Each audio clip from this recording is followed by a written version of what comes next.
हॉटेलचे सामान खरेदीच्या बहाण्याने मित्राला कारमध्ये बसवून नगरला आणले आणि शेंडी बायपास रोडच्या कडेला कार थांबवून अज्ञात कारणातून त्याच्या डोक्यात गावठी कट्ट्यातून गोळी मारून त्याचा खून केला आणि पुरावा नष्ट करण्यासाठी त्याचा मृतदेह थेट सांगली जिल्ह्यात नेऊन वारणा नदीच्या काठावर फेकून दिल्याचा धक्कादायक प्रकार उघडकीला आला। या प्रकरणी दोघांवर खुनाचा गुन्हा दाखल करण्यात आला। त्यातील एकाला MIDC पोलिसांनी अटक केली आहे। भाऊसाहेब रामदास पवार वय 32 राहणार मोरया चिंचोरे तालुका नेवासा असे खून झालेल्या व्यक्तीचे नाव आहे। तो गोरख अशोक माळी आणि रवींद्र किसन माळी दोघे राहणार मोरया चिंचोरे तालुका नेवासा अशी गुन्हा दाखल झालेल्या आरोपींची नावे आहेत।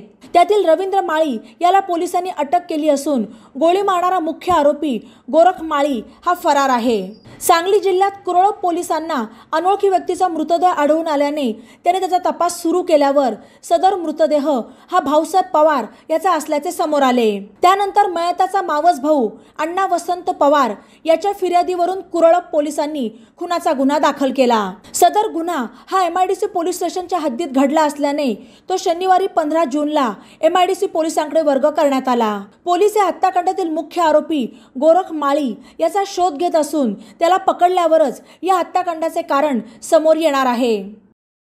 बातम्यांसाठी ई नवा मराठा YouTube चॅनलला सबस्क्राइब करा आणि बेल आयकॉनवर प्रेस करा।